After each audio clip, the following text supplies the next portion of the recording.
The skill we're going to demonstrate is the use of the frac pack, or trying to immobilize a fractured tibia fibula, or lower leg. Knowing full well rules of fracture management, we're going to immobilize the joint above and below the break. So the ankle has to be immobilized and the knee has to be immobilized. So the first thing, taking it from the top, is if I do my secondary survey and I find an area which I perceive to be fractured, swollen, deformed, angulated, the next thing I'm going to do is have Brian, my attendant, come in.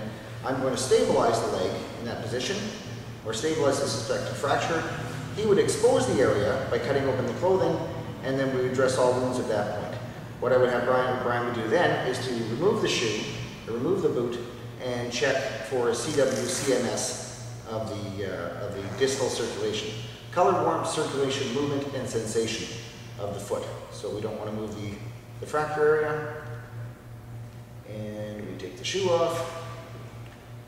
And we take the shoe off. There we go. The shoe is off. We remove the sock at that point and check for a pedal pulse.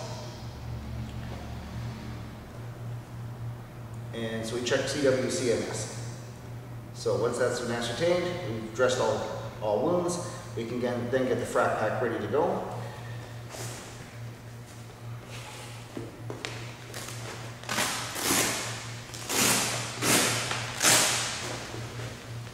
So the rule of thumb then is, if we're going to apply traction to the leg, is if there is no distal circulation to the foot or it's impaired, we're going to apply traction in line, and or if the leg is angulated to prevent immobilization and or transport, we're going to bring the leg back into a neutral position. So let's pretend that this tibia fibula fracture is angulated now, and potentially that there is no pulse available to the foot.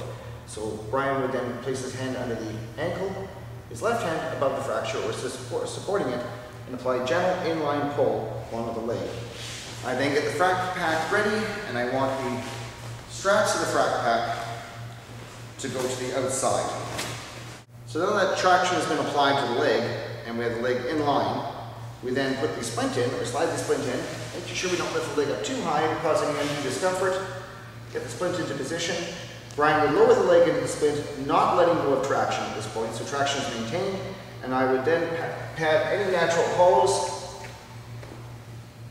which would be around the ankle area.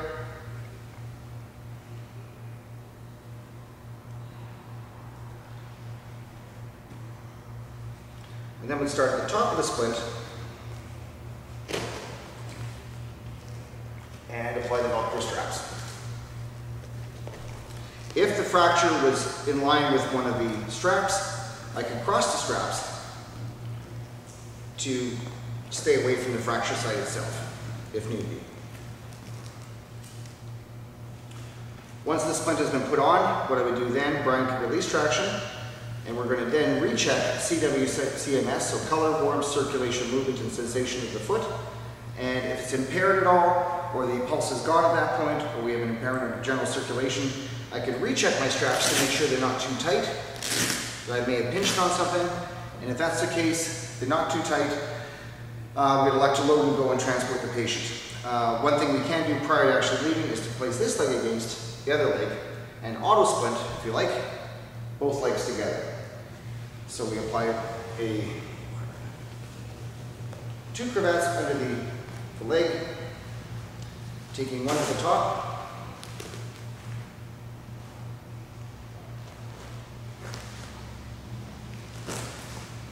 We can then tie this one off.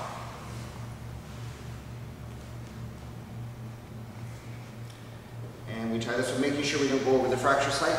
And now we've auto splinted this leg to this to provide some more stability to the leg. Again, at the very end, making sure you're always checking the CWCMS at the end of any intervention. So the patient can now be log rolled or scooped and placed on the stretcher. So if we were to log roll the patient, we would log roll the patient towards the uninjured side, place the backboard underneath, and then strap them down to remove them.